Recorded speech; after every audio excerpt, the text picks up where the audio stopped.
So people, I want to show to you the kind of musical analysis that you should focus on as a composer, and that again,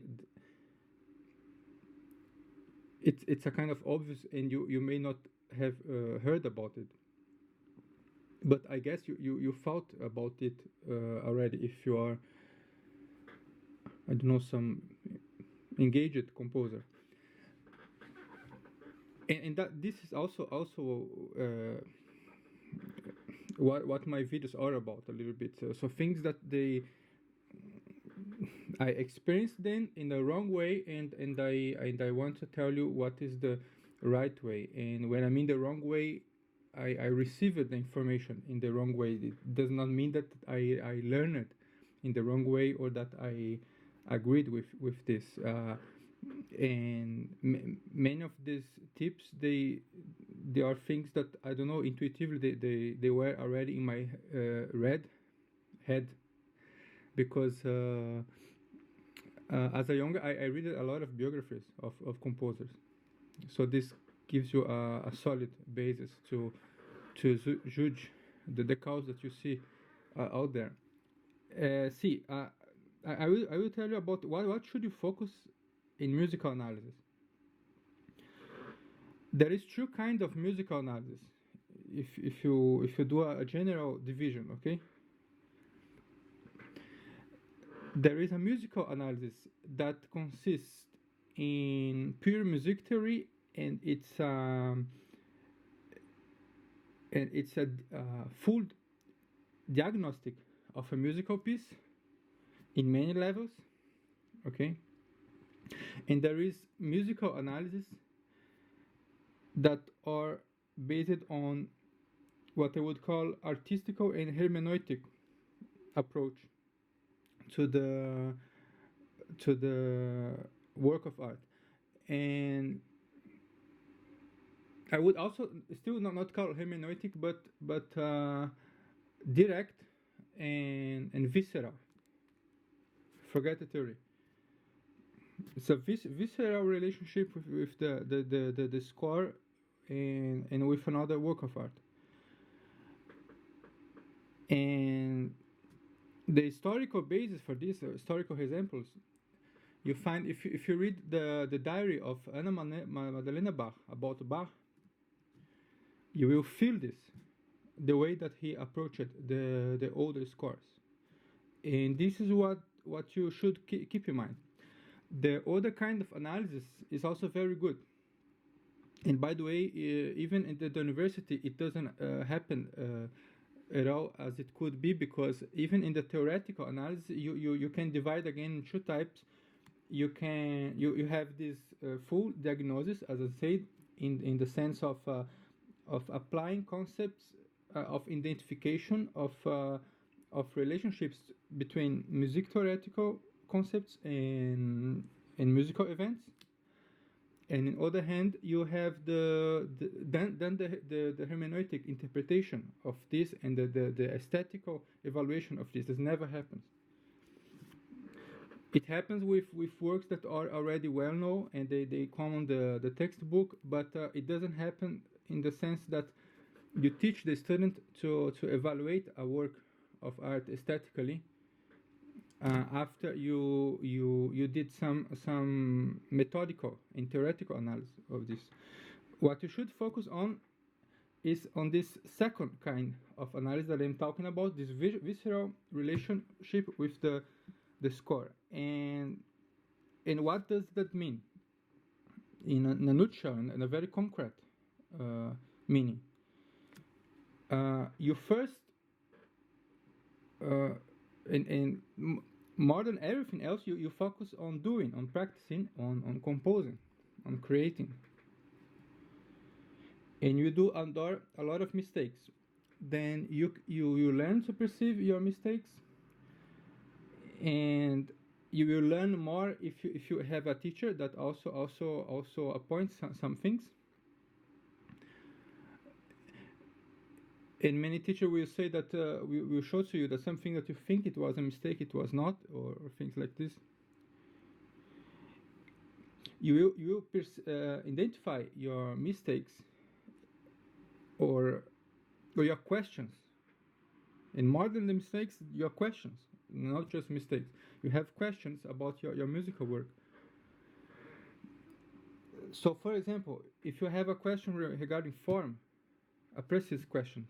For example, I was composing some things as young, and it was not clear for me how long should be some section or some texture or some accompaniment for this kind of music that I was doing. And then, of course, then you go to the work of art. Then at that time, I don't know, I heard a lot of Brahms or things. Do you understand? This is, maybe you did this already, but I want to give you the conscience that this is what you should focus on, and that that this has the great potential of helping you as a creative being, and this is what you want to be. And only from this standpoint you can evaluate the value of concepts of musical theory, because some of them they have absolutely no value. They have value maybe for musicologists, or they have value for some theorists can make an existence out of it, because they have to do to manage the existence as well, because many of them they gave up of composing or violin or piano. That's the reality. And somehow of them are really people who are passionate for music theory. That's also true. Who really are unfortunately not the best musicians, but they are really an artistic mind for music theory. Okay. So you have, for example, a situation like I had.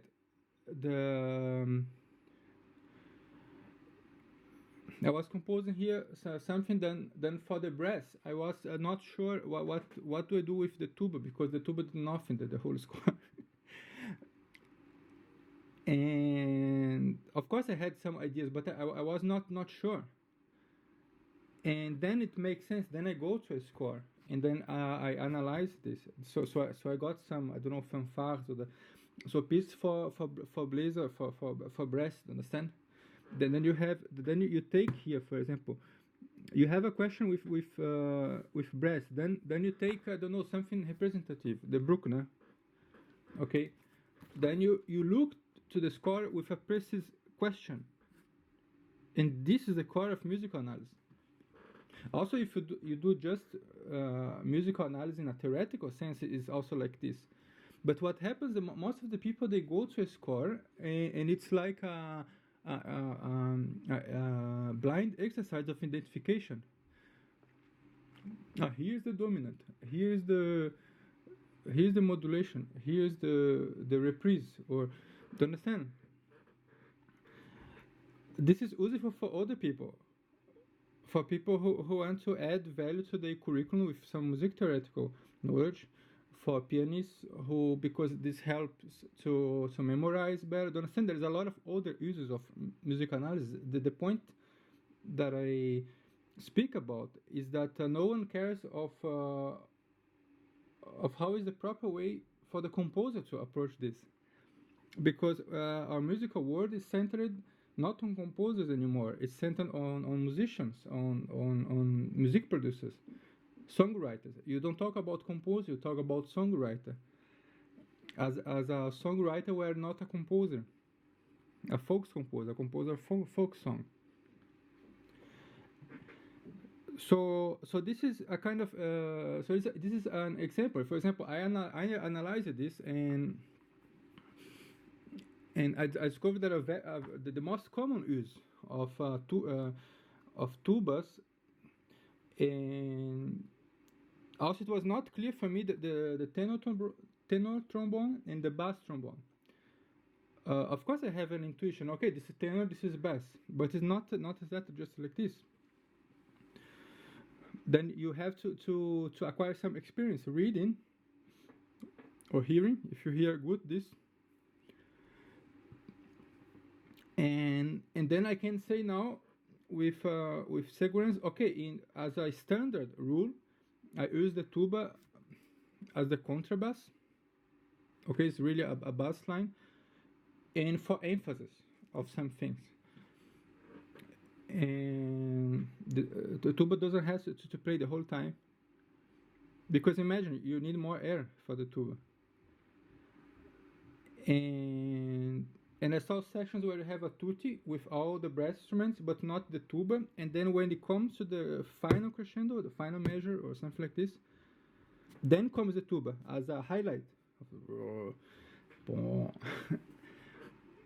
So when you come with a clear question, then you have a clear answer, and you will not memorize everything that you want out of the score. You just go with few questions. Then you want to learn. So you are doing, for example, composing a fugue, and you are not sure how you should answer the theme. Then you go to the Volta Impedita clavier, and you shout each one. So it's very easy. You just need 10 minutes for this.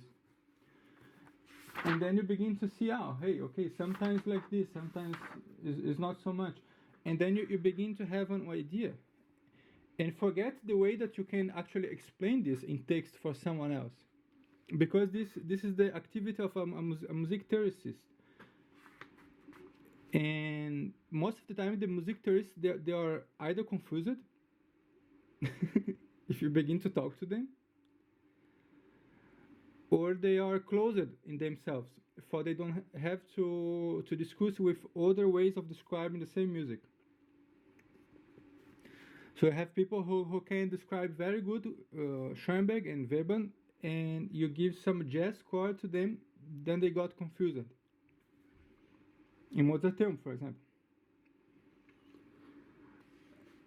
And because that's the reality of explanation of musical events. It's not a total chaos, but it's an art in itself to explain musical events for other people in a communicative way and in a true way, in a good way. I mean, in a way that makes sense for many years, not in a way that you have to change your concepts every year, always when the student come with a new score. Do you understand? And the point here is that as a composer, you focus on the question that you have taken from the music that you has begun. No matter how ugly the music is, that's the first step. You begin something, then you have questions, then you come to the score.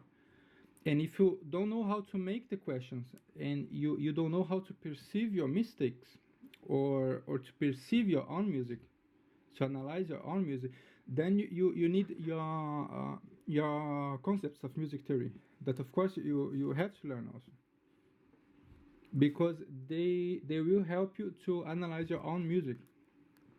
So you do better questions about your own music. Do you understand? That's the circle, the environment. But you need to understand how this mechanism works. How it works for the creativity, because that's the goal.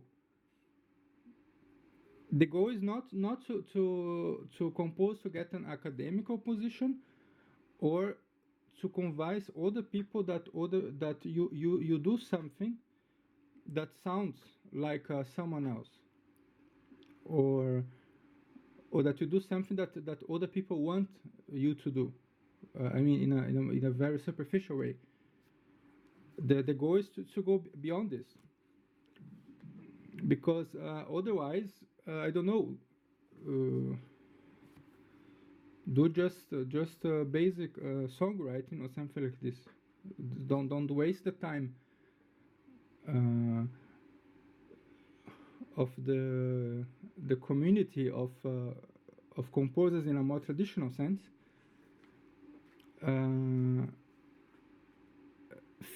Faking something. Okay. because this is what we have. We have people who worked for years like this. They do a good analysis of the score, but the analysis is pure identification of elements, and this identification of elements has absolutely no integration with themselves. I mean, with the musical meaning of the score, of what is the score is about, and also no integration with the creative process of a composer. And this is what matters first. And music theory started to lead composers to a better composition, okay, to better music, to a music that do more good, really in this sense. And the other root of music theory is the science, the astrology, the physics, the connection with the universe. So you want to identify things, you want to learn concepts. It's good to do a full analysis of the score, but if you don't have time for this, focus on the essential, focus on the practice, to analyze your own practice, and then for this you learn concepts of music theory, and to go for the score with some precision regarding the questions that you do, and that these questions, they are questions that make sense for you, for your music. So you can go to any strange score, a new score, and then you can guarantee that your relationship to this score makes sense, even when not everything is quite clear. You may take a score of Hindemith and got hey, what I don't know what is the sense here. But if you come with some precise question that relate this score to your music, then you figure out that you can extract knowledge from this score, even if you don't know, for example, everything about the harmony of Hindemith or something like this. You may extract other good information. For example, that this texture of Bach can be exactly the same in another harmonic environment.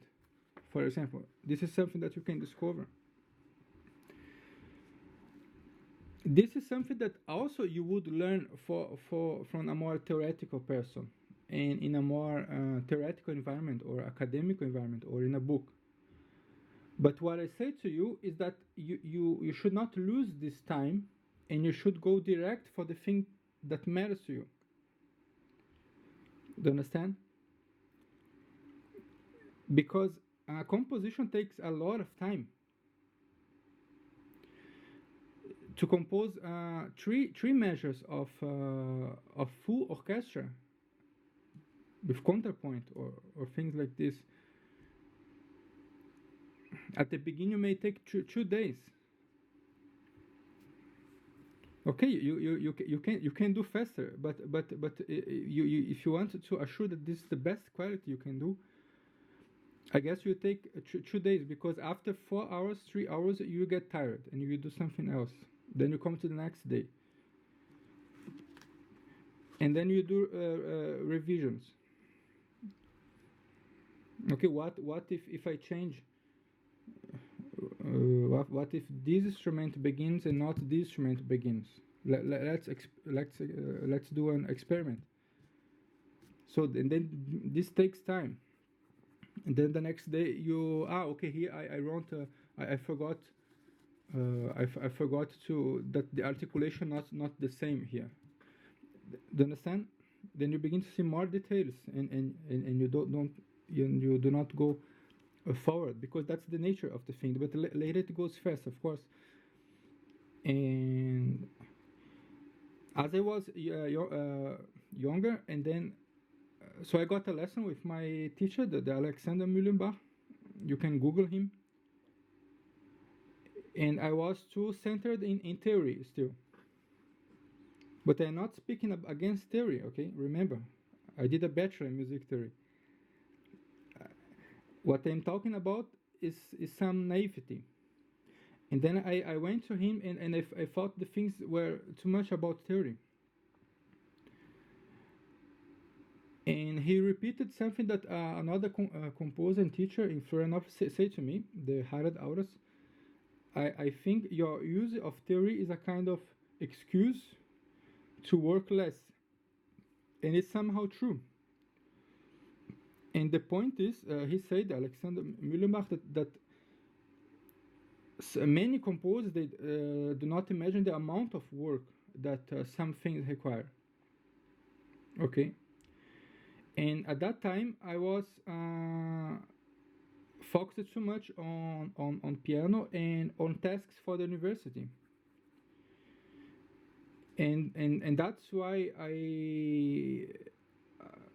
I was more in a shortcut way of thinking, and I got many things in this way. And it's not bad. For example, the Baroque composers, Handel, Bach, all these composers they cheat and they go to some shortcuts. Okay. But the problem is when it comes to more with music with more depth, orchestral music or music with concert depth.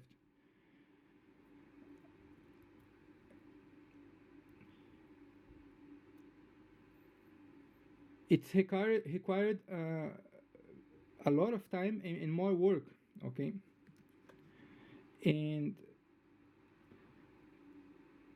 this is the main thing that you should focus on, and that's why when you go to an analysis or to a study, you don't want to spend hours studying the score. You can do it, but you don't want it. You want to go in a most effective way, and this is what I am telling you to do. I'm not telling you that you should not analyze the whole Bach's oeuvre and see all the chords. If you have time, you should do this. If you think that you are talented and you are fast, you should do this. Because it's just good. It will help you. You can teach people better later. But if you think that you cannot divide the time so many things, and your thing is composition, then this is what I'm talking about. Okay, what should you focus on? As I said on the video about improvisation, that's the same thing. So you focus on improvisation. This make you compose faster. Then focus on the practice of a compositional practice. Then analyze the mistakes or get aware of your questions. Then relate this to a lesson with a teacher or not.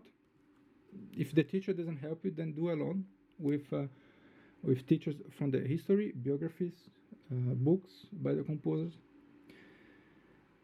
And then if you have a good awareness of your questions and of your weakness, or only I mean the things that you want to achieve, not only weakness and mistakes. If you are aware of where are you heading to, then you go to the score and you answer this question and you try to imitate this. A more basic educational level, just imitate, or you use this as a parameter for your own piece of music. So for example, you see Bach, then you have a situation where he repeats the same motif over and over again. Okay, the whole piece is the same motif. So why is this not boring? And how can I apply this quality to my music? Then you answer the question, because there is a counterpoint, or because there is a form that does this and this and this. Okay, then you begin to learn from the score. And if counterpoint or form is not a concept that you understand, then you go to a book of music theory. So that's why the book are still important. So I hope I gave some light into your tunnel, and also for my tunnel, because what I talk to you is also something that I should focus on, because we have a pattern of thinking in the musical scene that is we have, so to say, a musical paradigm, as I say, that does not focus on the composer. You should remember this. If you are in the university, you're in a music school, even if you're on a bachelor of composition, you do ear training with pianists. You do harmony with pianists, clarinetists, etc. This is also good to do because you should remember that they exist. But the approach is another thing. Okay? If I teach harmony for a pianist, the main thing that I want to teach, if I have just one semester, the main goal is in better performance, interpretation, and better memorization of the piece. Okay? So I will teach the signs, etc. So for they can memorize the piece faster. But if I teach harmony for a composer that will do music today and for today and from today, I will teach many things in common, but I will focus on another horizon, and the lesson will get more philosophical. Okay, so there are the different things, and we live in a paradigm for musicians and not for composers. You can perceive this by yourself. Go to the job platforms, check the CDs, the stories. It's a paradigm to empower the musicians, the pianists, the harpists. A pianist that repeats the same Beethoven sonata over and over again has more value than a composer of some opera that was performed one or just one time or two times, and still very good opera, but in a contemporary language, and in a situation where the composer just have to have balls to try something new, and it may be ugly. Okay, so that's the situation. I brought this just to impress you that I am dedicated, because actually I have the scores on my computer, but for a didactical explanation you have here, and later I show my wonderful MIDI keyboard and other things. So cheers, and I hope the audio was good. I also have a microphone today to show that I am the best YouTuber ever. So you should give it a like. Ciao.